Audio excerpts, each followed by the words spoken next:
A sua Bíblia em Gênesis capítulo de número 37, versículo 1 ao versículo de número 4. A palavra que Deus tem preparado para nós nesta noite, em nome do Senhor Jesus Cristo. Amém. A palavra do Senhor nos diz da seguinte forma: E Jacó habitou na terra das peregrinações de seu pai, na terra de Canaã. Estas são as gerações de Jacó. Sendo José de 17 anos, apacentava as ovelhas com seus irmãos, e estava este jovem com os filhos de Bila e com os filhos de Zilpa, mulheres de seu pai. E José trazia uma má fama deles a seu pai.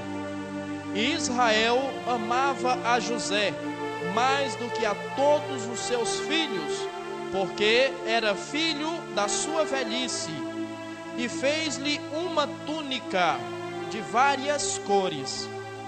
Vendo, pois, seus irmãos que seu pai o amava mais do que a todos os seus irmãos, aborreceram-no e não podiam falar com ele pacificamente. Amém? Até aqui, em nome do Senhor Jesus Cristo. A palavra do Senhor para você nessa noite, através desse texto, ela vem nos falar de uma história que muitas pessoas conhecem, muitas pessoas já ouviram, muitas pessoas já leram, muitas pessoas já se inspiraram nessa história. A história de José é uma história marcante, é uma história que nos chama a atenção na Bíblia Sagrada, porque a história de José, ela tem uma similaridade muito grande com a história de Jesus. José é um dos grandes tipos de Cristo dentro da Bíblia Sagrada. E o que é um tipo? Um tipo é algo que representa, ou alguém que representa outra pessoa que virá futuramente. Quando nós lemos a história de José, nós percebemos que a história dele é muito similar à história de Jesus.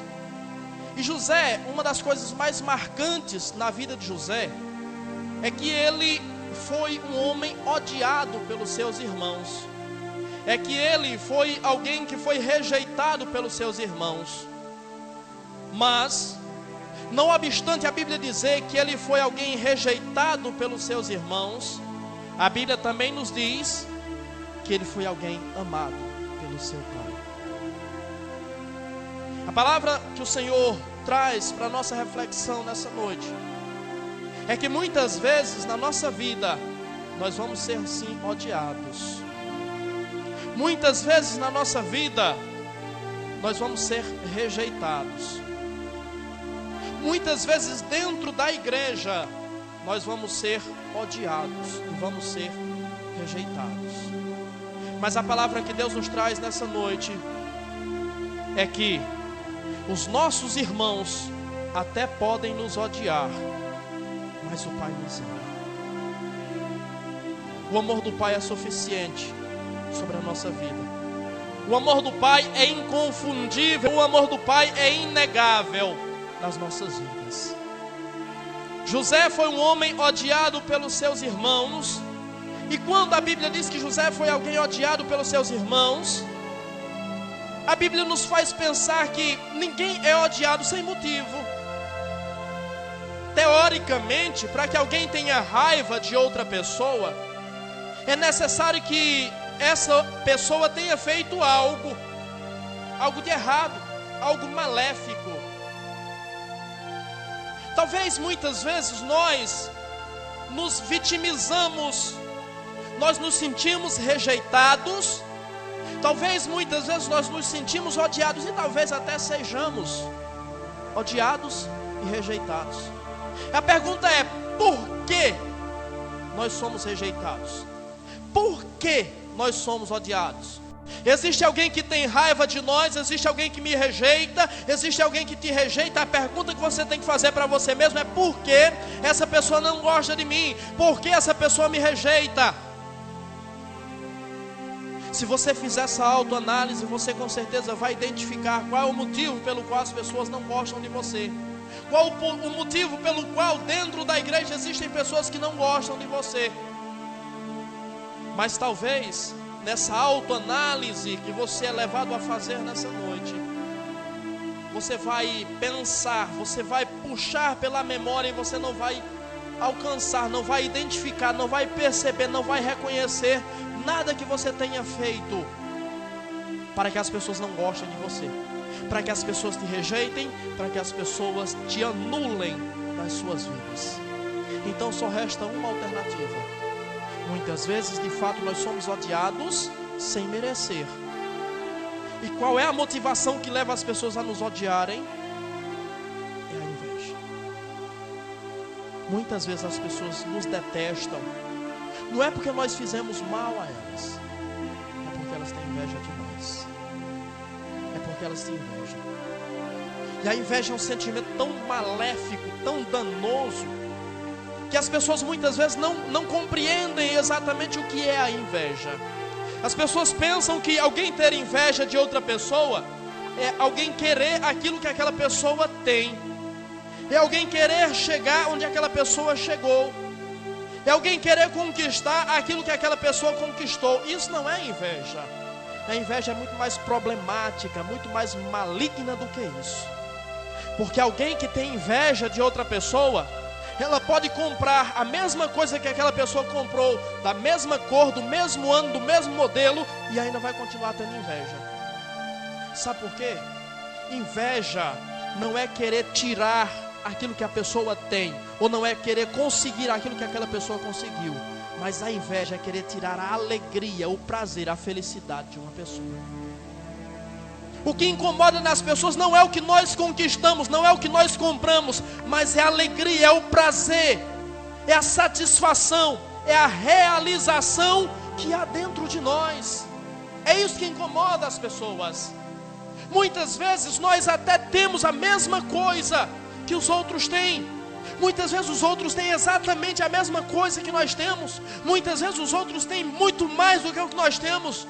Tem uma situação financeira muito melhor do que a nossa, e mesmo assim elas têm inveja. E você se pergunta, por que isso? Há uma ilustração, eu não sei se você já ouviu, uma ilustração que é também uma fábula, que diz que na floresta existiam vários animais, e dentre os animais existiam dois específicos, a cobra e o vagalume. E a cobra olhava para o vagalume, e a cobra criou um asco, um ódio, uma raiva do vagalume, e a cobra queria de qualquer forma devorar o vagalume.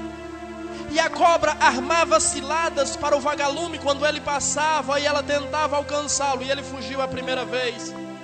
Ele conseguiu escapar a segunda vez, ele conseguiu escapar a terceira vez, até que um dia a cobra conseguiu capturá-lo.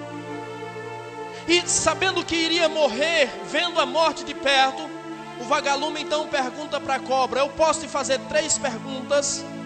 E a cobra diz: eu não costumo abrir exceção, mas como você vai morrer, eu vou devorar você, então eu vou abrir essa exceção para você. E o vagalume então pergunta para a cobra: eu faço parte da tua cadeia alimentar?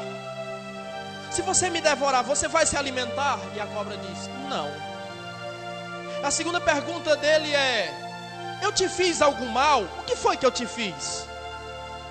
O que eu fiz de tão grave para você que você quer destruir a minha vida? E a resposta da cobra é: nada, você nunca me fez mal. Então ele faz a terceira pergunta, e a terceira pergunta é: então, se eu não faço parte da tua cadeia alimentar, se eu nunca te fiz mal, por que você quer me devorar? Por que você quer me destruir? Por que você quer acabar com a minha vida? E a cobra então lhe responde: porque eu não suporto ver você brilhar.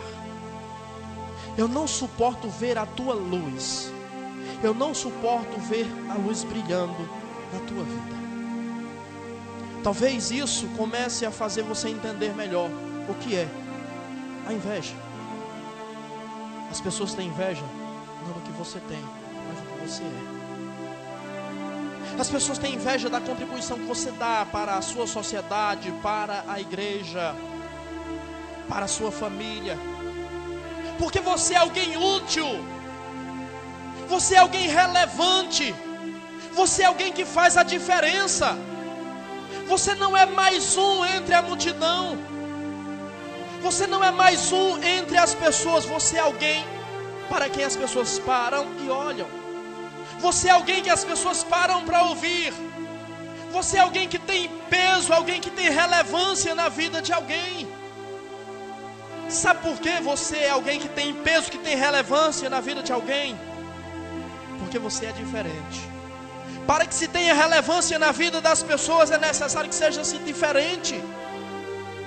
Se você não for uma pessoa diferente, você é simplesmente mais um. O texto que nós lemos nos diz que Jacó habitava na terra da peregrinação do seu pai. Seu pai era Isaac. Isaac, filho do patriarca Abraão. Aquele que recebeu uma promessa de Deus, que Deus faria dele uma grande nação. E esse que passou 25 anos da sua vida esperando o cumprimento dessa promessa. Por 25 anos ele esperou Deus cumprir a sua palavra na sua vida. Mas ele esperou. Ele foi até o fim. E Deus honrou a sua palavra, porque Deus não é homem para que minta, nem filho do homem para que se arrependa. Falando ele vai cumprir, e prometendo ele vai velar para cumprir a sua palavra. A Bíblia Sagrada diz que Jacó habitou nas terras da peregrinação do seu pai. E diz que José era um menino, um jovem de 17 anos. Você olha para um jovem de 17 anos, às vezes, você vai fazer um comparativo entre um jovem de 17 anos e uma pessoa bem idosa. Quem dos dois você vai parar para ouvir? As pessoas que tendem a crescer intelectualmente e em sabedoria gostam de conversar com pessoas mais velhas. Por quê? Porque pessoas mais velhas têm uma visão diferente da vida, tem experiência de vida, já experimentou, já passou por muitas situações na vida e sabe perfeitamente como é que funciona a vida. Então, naturalmente, entre um jovem de 17 anos e uma pessoa mais idosa, naturalmente você vai querer a companhia de uma pessoa mais idosa, se você tem essa visão de vida, essa visão de mundo. A Bíblia diz que José era um jovem de 17 anos, mas ele não era qualquer jovem, ele era alguém que se destacava entre os seus irmãos. José tinha 17 anos e o seu pai, quando ele nasceu, tinha 91 anos. Nós falamos de Abraão, que esperou 25 anos para que se cumprisse a promessa de Deus na sua vida. Mas Jacó, se casando com Raquel, a mulher que ele amava, a qual era estéril, ele esperou por 27 anos para que José nascesse. José que foi o primeiro filho da sua mulher, da Raquel, a quem ele amava. Então às vezes nós exaltamos Abraão porque ele esperou 25 anos. Jacó esperou 27. Você precisa sempre estar disposto a esperar um pouco mais, porque aquele que espera em Deus é por Deus confortado. Durante o trajeto Deus conforta, Deus consola e é sempre respondido por Ele. A Bíblia Sagrada diz que José, tendo 17 anos, ele era odiado pelos seus irmãos e era amado mais do que todos pelo seu pai. É algo interessante para nós pensarmos. Se por um lado ele era odiado sem motivos. E se por outro lado ele era amado, ele não era amado sem motivo. O amor é um sentimento que se conquista. O amor é algo que se constrói. O amor não é algo automático na vida de ninguém. José era amado pelo pai. E a Bíblia não faz questão de esconder que José era o filho predileto, o filho preferido do seu pai. Mas por que ele era amado e por que ele era o filho preferido do pai? Ele era amado porque ele era fiel. Ele era amado porque ele era obediente. Ele era amado porque ele era trabalhador. Ele era amado porque ele era esforçado. Ele era amado porque ele fez alguma coisa para que ele pudesse ser amado pelo pai. Ele era amado porque ele não compactuava com o erro dos seus irmãos. Ele era amado porque ele denunciava o erro dos seus irmãos. Ele era amado pelo pai porque ele se preocupava com as coisas do pai. Porque enquanto Jacó mandava os seus filhos para cuidar dos rebanhos, os seus filhos cuidavam do rebanho de qualquer forma, de qualquer maneira. Mas a responsabilidade da casa era de Jacó. Jacó era quem era o responsável de trazer o mantimento para dentro de casa. Jacó era quem era responsável por fazer a feira no final de semana. Se Jacó não fizesse a feira, ninguém comia. José teve essa percepção. José entendeu isso. Ele entendeu que ele não poderia ser complacente com o erro dos seus irmãos, mas ele precisava ser fiel a seu pai, porque era do pai que vinha o suprimento. Se você quer ser também um predileto, um preferido do pai, eu digo a você que você pode. Olhe para a vida de José e siga o exemplo de José. Comece a priorizar os interesses do pai. Comece a priorizar os negócios do pai. Comece a se esforçar mais, comece a se dedicar mais, comece a entregar mais a sua vida, comece a trabalhar mais. E você vai começar a ser alguém olhado pelo pai diferente. Olhado pelo pai de uma maneira especial. Por causa disso, os seus irmãos o odiavam. Por causa disso, os seus irmãos o detestavam. E a Bíblia diz que eles não podiam falar com José pacificamente.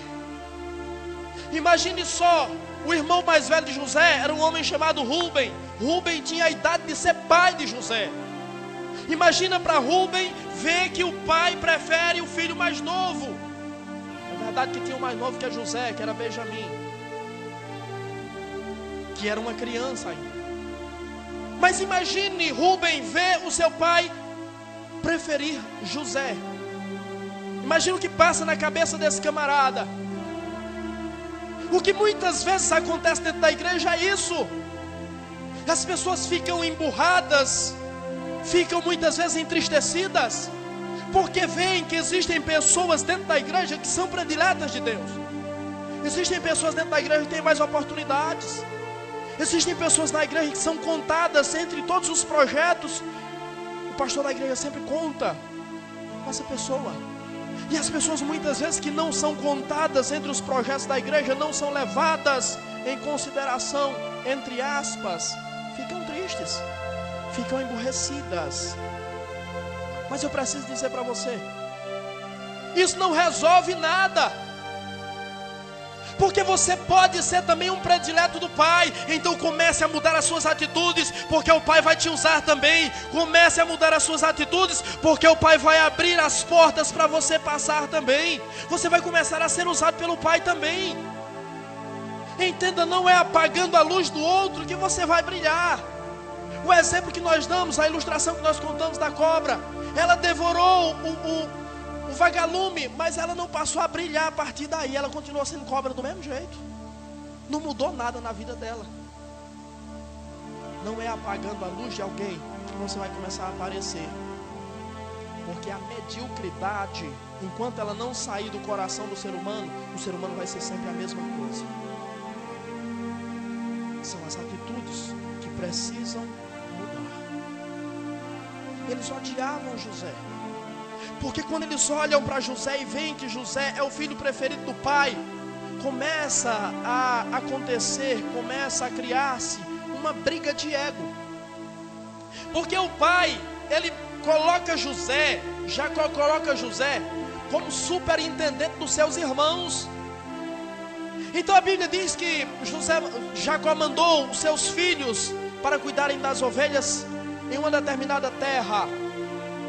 E eles foram.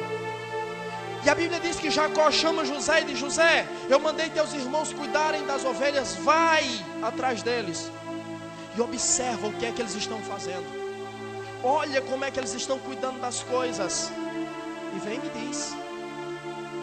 Então José era o supervisor dos seus irmãos. Então começa a existir uma briga de egos. O mais velho jamais vai aceitar receber a ordem do mais novo. O mais velho jamais vai aceitar ver o novo ocupar lugar de destaque e ele ser esquecido. Começa a criar-se uma briga de ego. Dentro da igreja acontece da mesma forma. Existe briga de ego dentro da igreja. E eu preciso dizer para você que maturidade e infantilidade não tem a ver com idade. E José nos prova isso. Os seus irmãos, que alguns deles têm a idade de ser seu pai, começam a fazer biquinho para José, começam a ficar emburrados. A Bíblia diz que eles não falavam pacificamente com José. Então José chega dentro de casa e diz: ó, meus irmãos, tudo bom? Bom dia. O que é que você quer aqui? Sai daqui que a gente não quer conversa com você. Não podiam falar com José pacificamente. Não tinha uma palavra de carinho, não tinha uma palavra de apoio, não tinha um afago. Não existia amor pelo seu irmão. Porque começa a existir a briga de ego. José nos mostra que maturidade não depende de idade. Os seus irmãos estão fazendo biquinho. Porque José senta no melhor lugar da mesa, porque José recebe a melhor roupa, porque José tem mais oportunidade, porque José supervisiona, porque José, e porque José, e porque José. Então faça você a sua parte, que você vai receber o mesmo tratamento que José. Faça a sua parte, que você vai receber o mesmo tratamento que José. Porque o irmão fulano de tal recebe a oportunidade, porque a irmã fulana de tal canta, porque fulano de tal prega, porque isso, porque aquilo, porque isso, porque aquilo. Que relevância você tem? Que posição você ocupa? Em que lugar você se coloca? Para que você seja visto, para que você seja notado e para que você seja usado também. Tem gente que faz questão por oportunidade, faz questão por tudo dentro da igreja. Mas quando se precisa, a pessoa nunca está disponível. A pessoa nunca está acessível. Às vezes a pessoa diz: no domingo só o pastor prega.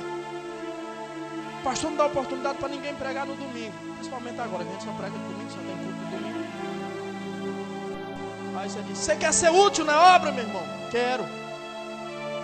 Eu prego domingo à noite, mas domingo de manhã as irmãs estão limpando a igreja. Vai lá dar uma força. Limpar a igreja eu não vou não. Eu quero é pregar.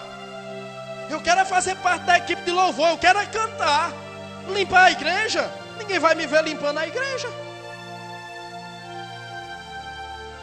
Não adianta nós muitas vezes fazermos biquinho. Nós precisamos mudar as nossas atitudes para que Deus possa nos usar. Ele quer e Ele vai. Mas precisa uma disponibilidade da nossa parte, em nome do Senhor Jesus Cristo. Existem pessoas que são velhas, maduras, entre aspas. Tem idade de ser pai, tem idade de ser sei lá o quê, mas não tem maturidade suficiente para entender como é que as coisas funcionam. José sabe perfeitamente. E José, não obstante ter 17 anos, ele é muito mais maduro do que os seus irmãos. Porque se ele não tivesse maturidade suficiente, seu pai jamais daria uma posição de destaque a ele. O seu pai jamais colocaria ele para supervisionar os seus irmãos. Se você quer ser como José, se você quer ter o que José teve, se você quer ocupar o lugar que José ocupou, tem espaço. Tem espaço. Tem vaga para todo mundo. Todos que quiserem ser os prediletos do Pai, podem ser. Todos, sem exceção, podem ser os prediletos do Pai. Mas o que você faz para que você seja um dos prediletos do Pai? A Bíblia Sagrada diz que José, ele vai na viagem que seu pai lhe mandou ir. E a Bíblia Sagrada diz que quando ele vai chegando no lugar em que os seus irmãos estão, na terra de Dotã, a Bíblia diz que os seus irmãos o veem de longe. E diz: lá vem aquele tal sonhador. vamos matá-lo, vamos enterrá-lo dentro de uma cisterna. Esperam José chegar. E a Bíblia Sagrada diz que eles pegam José e jogam José dentro de um poço, jogam José dentro de uma cisterna. Tamanho era o ódio que eles tinham por José. Eu preciso dizer uma coisa para você. Nessa caminhada, Deus não vai nos livrar de tudo. Nessa caminhada, em alguns momentos, Deus poderá sim nos deixar ser jogados na cova. Deus poderá sim nos deixar ser jogados na cisterna. Deus pode sim dar o poder para pessoas nos ferirem, nos machucarem e nos jogarem no buraco. Mas tem uma coisa: as pessoas podem até nos jogar no buraco, mas elas não têm poder para nos manter lá. Porque a Bíblia Sagrada diz que Deus levanta do pó o pobre e o faz assentar com os príncipes do povo. Se alguém te feriu, se alguém te magoou, se alguém te machucou, se alguém te fez mal, saiba que aquilo que as pessoas fizeram não é a última palavra na sua vida. Algo melhor, algo maior, Deus está para fazer em nome de Jesus. Eles pensaram que jogando José na cisterna, ou vendendo José como escravo, eles se livrariam de vez de José e condenariam José a uma vida desgraçada, miserável, ou provavelmente a morte. Mas se eles planejavam a morte de José, Deus estava planejando um trono para José. E José foi levado à terra do Egito, e na terra do Egito, ele foi colocado sim em um trono, e se tornou o governador daquela terra, o segundo homem em posição, estando abaixo apenas do faraó. E o faraó muda seu nome de José para Zafenat-Paneia. O nome Zafenat-Paneia significa o Salvador do mundo. Aquele que ora está sendo condenado vai servir de instrumento de Deus para salvar aqueles que o condenou. Se alguém condenou, Deus dá vida. Se alguém prendeu, Deus liberta. Se alguém amarrou, Deus desamarra. Em nome do Senhor Jesus Cristo. José é alguém para ser observado. José é alguém para ser imitado. Seja fiel como José, e você vai receber o mesmo tratamento que José recebeu. A Bíblia diz que o seu pai, Jacó, ele lhe deu um presente antes dele ser preso. O presente era uma túnica talar, uma túnica de várias cores, uma túnica de mangas longas. E a túnica era uma das peças que o judeu vestia. A túnica era a peça de roupa que o judeu vestia por baixo da capa. E era a peça que ficava imediatamente colada ao corpo. Para você entender, uma túnica era como se fosse uma camisola, onde o homem vestia e amarrava com um cinto. Então era a roupa que ficava colada ao corpo, depois vinha a capa por cima. E a Bíblia Sagrada diz que a túnica que Jacó dá a José é uma túnica colorida. Se é uma túnica colorida, entenda, era algo chamativo, era algo bonito, era algo para chamar a atenção, era algo para embelezar José. Mas a pergunta que se faz é: se é algo para deixar José mais bonito, por que não deu uma capa ao invés da túnica? Porque José vai vestir a túnica pintada, bonita, mas depois ele vai vestir a capa por cima. Ninguém vai ver a túnica, ninguém vai ver a beleza, ninguém vai ver a graça, ninguém vai ver o valor, porque uma túnica pintada valia muito dinheiro. Não era fácil de tingir uma roupa naquela época como é hoje, custava muito caro. É tanto que quando você assiste filmes bíblicos, geralmente a roupa das pessoas é uma roupa de cor ocre, ou seja, é uma roupa que parece de fato pano de estopa, não tem cor, é uma cor feia, é uma cor ocre. Só vestiam roupas coloridas, roupas brancas e outros tipos de cores, quem tinha dinheiro, quem tinha posição. Mas a pergunta que não quer calar é: então para que servia aquela roupa cara e aquela roupa bonita em José? E a resposta é que a beleza do ser humano não está no exterior, mas está no interior. A beleza de um ser está aqui dentro. A capacidade de condoer-se com a dor do seu semelhante, a capacidade de ser benéfico com o seu semelhante, a capacidade de emocionar-se com algo belo, com algo bonito, com algo marcante. A beleza do ser humano, a caridade está aqui. Existem pessoas que vivem apenas de capa, não tem túnica, vivem apenas de capa. A capa é bonita, a capa é chamativa, a capa é agradável, mas aqui dentro só tem coisa ruim. Jesus, ele diz que do coração do homem procede os homicídios, os adultérios. Do coração do homem procede as coisas mais terríveis, porque o que determina quem é o homem não é aquilo que ele mostra, não é a capa, mas é o seu interior, é a túnica que está colada imediatamente ao corpo. A Bíblia Sagrada nos diz, no livro de Provérbios, capítulo de número 4 e versículo de número 23, sobre tudo que se deve guardar, guarda o teu coração, porque dele procedem as saídas da vida. Sobre tudo que você deve guardar, guarde o seu coração íntegro, reto, santo, justo, compassivo, bondoso. Conserve o seu coração, porque é dele que procedem as saídas da vida.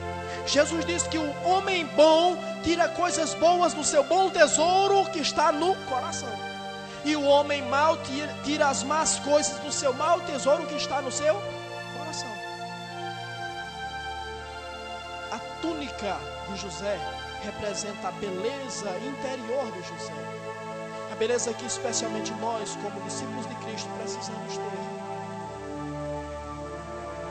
Mas a túnica, segundo alguns estudiosos, também representa o papel sacerdotal que José exerceu na sua casa.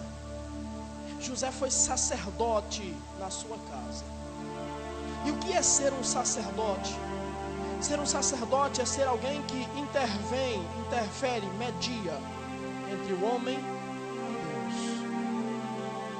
Deus. Os seus irmãos mereciam a morte por aquilo que fizeram com ele, mas ao invés disso, José foi o instrumento de Deus para trazer vida, para salvar aqueles homens.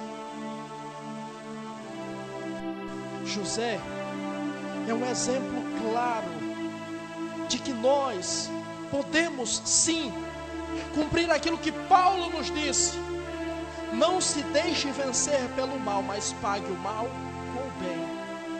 Romanos capítulo de número 12, versículo de número 21, talvez. Não se deixe vencer pelo mal, não se deixe dominar pelo mal, mas vença o mal com o bem. A Bíblia Sagrada nos diz que nós somos o sacerdócio de Deus. Primeira carta de Pedro, capítulo 2, versículo 9.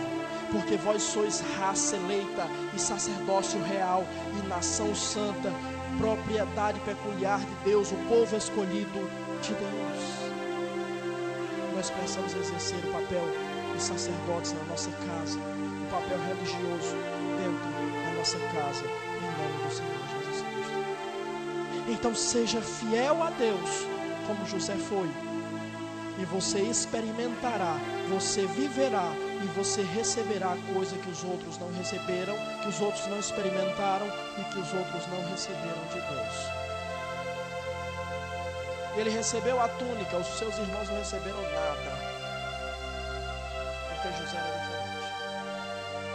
Seja como José, e você com certeza vai receber a mesma coisa que José recebeu. O que me chama a atenção na vida de José é que José é alguém que entende o seu papel.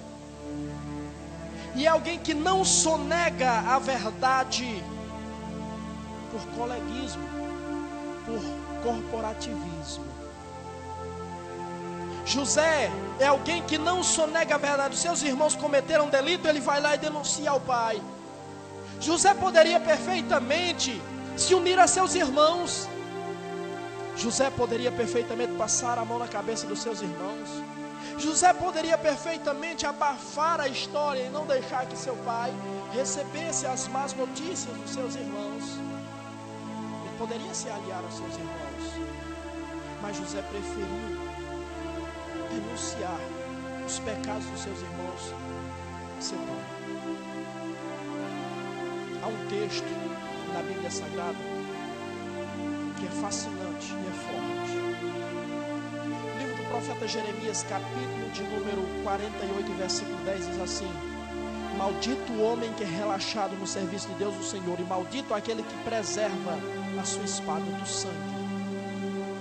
A espada é a palavra de Deus, a espada aguda, a espada afiada, conforme diz Hebreus capítulo 4, versículo 12.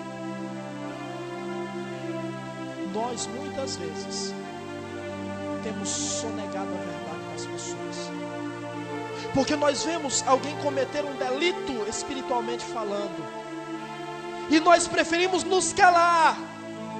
Nós conhecemos a verdade, nós sabemos que aquilo que aquela pessoa está fazendo pode levá-la à condenação. Mas é meu amigo, mas é meu parceiro, mas é meu chegado. Como é que eu vou falar isso para essa pessoa? E nós sonegamos a verdade. Não faça isso, porque quem esconde o remédio do doente está contribuindo para a sua morte. Você não contribui com alguém sonegando a verdade dele. Porventura, alguém ao chegar no médico, o médico ao examinar e constatar que a pessoa tem um câncer, porventura o médico vai sonegar essa informação? O médico vai dizer para essa pessoa: não, está tudo bem, está tudo tranquilo, para não magoar, para não entristecer, para não deixar aquela pessoa preocupada? Não, o médico não vai fazer isso.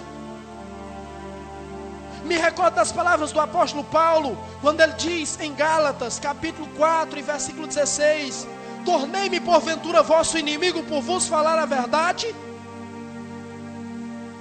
Quando você fala a verdade para o seu amigo, para que ele possa corrigir a rota da sua vida, se consertar e começar a trilhar um caminho de vida, você não está fazendo mal nenhum para ele, você está fazendo bem.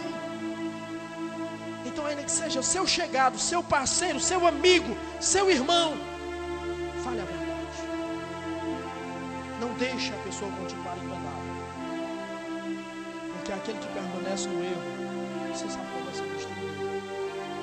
E não adianta essa pessoa ser uma pessoa bondosa, sincera, honesta, tranquila. Bondade não compra perdão, sinceridade não compra perdão, honestidade não compra perdão. A única coisa que nos garante o perdão é o sacrifício de Jesus Cristo naquela cruz. Porventura, eu vou ser visto por você como inimigo, porque eu estou te falando a verdade. Eu estou te oferecendo o antídoto, o remédio, para que você possa tomar e ser curado.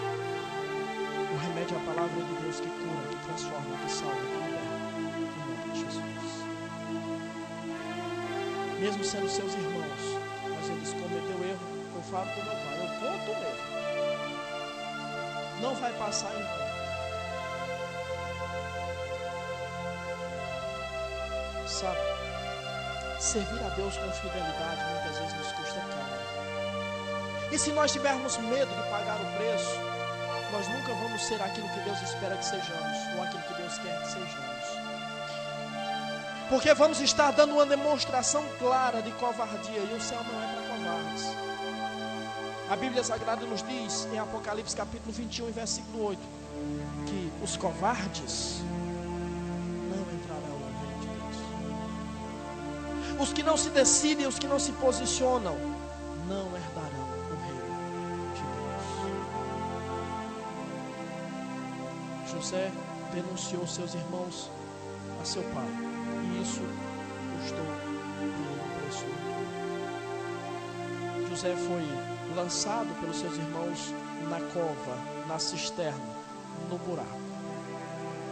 Mas a outra coisa que me chama a atenção na vida de José é porque José não guia a sua vida pelos seus próprios interesses. José não guia, não conduz a sua vida pela conveniência. Porque dizer, não, vamos ser fiel, porque isso, porque aquilo, enquanto nós temos liberdade, é fácil, qualquer um diz. Mas na hora que o sapato aperta, na hora que o chicote estrala, na hora que a perseguição começa, na hora que a represália vem, será que nos mantemos fiéis? Uma das coisas que marca a história do cristianismo é a perseguição. Perseguição que começou com a igreja cristã primitiva, já com os apóstolos, o qual praticamente todos, com exceção de Pedro, morreram perseguidos, foram assassinados. Uns, aliás, com exceção de Pedro não, com exceção de João, que foi o único que morreu de velhice. Mas os discípulos de Cristo foram crucificados, os discípulos de Cristo foram apedrejados, os discípulos de Cristo foram queimados, os discípulos de Cristo foram decapitados. Tudo o que você possa imaginar de ruim aconteceu com os discípulos de Cristo. Mas sabe por quê que eles morreram dessa forma? Porque eles também não guiavam a sua vida pelos seus próprios interesses e nem pela conveniência. Lhes era exigido, negue a Cristo, porque se você não negar, você vai morrer. E eles preferiram não negar a Cristo. Eles preferiram enfrentar a morte a negar a Cristo. Então por isso que eu digo, falar hoje com toda a liberdade, vamos ser fiéis, é fácil. Mas e quando for exigido de nós mais fidelidade, será que nós vamos corresponder? Quando José é jogado naquela cova, e com certeza ele ouviu os seus irmãos dizendo, vamos matar, vamos jogar a terra, vamos enterrar ele vivo, vamos fazer isso, vamos fazer aquilo. Imagina só, é um menino de 17 anos que ainda está em formação. Imagina só o que passou pela cabeça dele. E se coloca no lugar dele, o que passaria na sua cabeça? O que você tinha que fazer para escapar daquela situação? Se unir. Corporativismo. Não, meus irmãos, eu peço perdão para vocês. Eu errei, eu reconheço que eu errei. Eu não devia ter falado, eu não devia ter denunciado vocês a meu pai. Eu prometo para vocês que a partir de hoje eu não falo mais nada. Eu prometo para vocês que a partir de hoje eu vou fazer de vocês as melhores pessoas. A imagem de vocês vai ser a melhor diante do nosso pai. Mas não façam mal a mim, mas não me matem. José poderia ter feito isso, mas José não conduz a sua vida pela conveniência ou pelos seus próprios interesses, porque acima dos seus interesses está o interesse do pai. Que você, mesmo sendo perseguido, mesmo sendo jogado no buraco,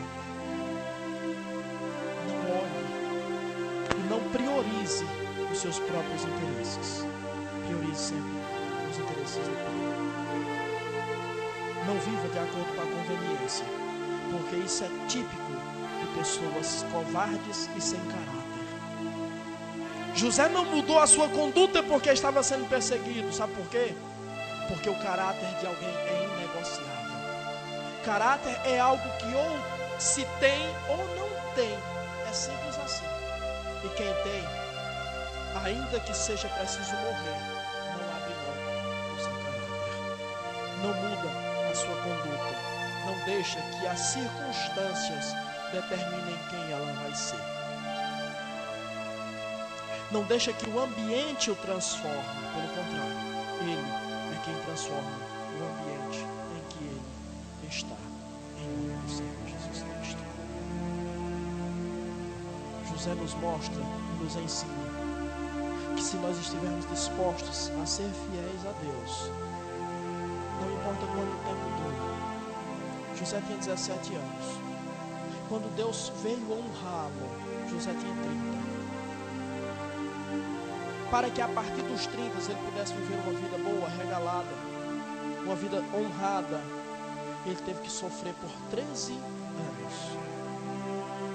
13 anos que provavelmente foram os piores 13 anos da sua vida, onde ele sofreu sucessivas injustiças, onde ele foi perseguido e vítima de mentiras, onde ele, do buraco em que os seus irmãos o jogaram, tornou-se escravo. Em sendo escravo, ele foi jogado na prisão. Mas a Bíblia diz que em todos os lugares onde José estava, Deus estava com ele. E sabe por que Deus estava com ele? Porque ele estava com Deus, porque ele não abriu mão de Deus. Então a lição que José nos ensina é que nós precisamos ser fiéis a Deus, ainda que não vejamos expectativas, ainda que não vejamos uma luz no fim do túnel, mas precisamos honrar o nosso Deus, porque inevitavelmente, com toda certeza, Deus também vai nos honrar, em nome de Jesus. Faça a sua parte e deixe que Deus vai fazer. E Deus vai mudar a situação, Deus vai inverter a situação. Você que hoje é rejeitado, você que hoje é odiado, vai se tornar um José. O nome José significa aquele que acrescenta. Então você que hoje é aquele por quem ninguém dá nada, você hoje é aquele que não acrescenta nada na vida de ninguém, a partir de hoje vai começar a acrescentar. Você que não tem relevância, a partir de hoje você vai começar a ser relevante, em nome de Jesus, porque Deus te faz ser. Você não é, mas Deus te faz ser. O que fica claro é que ser relevante na vida de uma pessoa, ou na vida de uma sociedade, ou na vida de uma geração, independe de idade. Como eu disse, nós sempre esperamos mais dos mais velhos, dos mais idosos, mas José veio nos provar que os mais jovens também podem. Vocês jovens são a salvação do mundo. Vocês jovens são os instrumentos, os bibelôs de Deus, para fazer algo novo, para levantar uma geração forte, para levantar uma geração valente, para levantar uma geração que luta pelos ideais de Deus, para levantar uma geração que luta pelos ideais de um reino que não é o reino da terra, mas é o reino do céu, em nome de Jesus. Um jovem pode ser relevante, sim. Um jovem pode sim ser ouvido por pessoas que talvez tenham a idade de ser seu pai, de ser seu avô, de ser seu bisavô. Um jovem pode sim. É só querer. É só se disponibilizar. É só se colocar nas mãos de Deus e deixar-se ser um instrumento nas mãos de Deus, em nome do Senhor Jesus Cristo. Foi a palavra que Deus me deu para você nessa noite. Que você receba essa palavra. Que essa palavra venha fortalecer a tua vida, a tua alma, o teu espírito. Que essa palavra venha te fazer entender que você é muito mais do que as pessoas dizem que você é. Você é muito mais do que a caricatura que as pessoas pintam de você. E você pode muito mais do que até mesmo você imagina. Deus abençoe a sua vida, em nome do Senhor Jesus Cristo.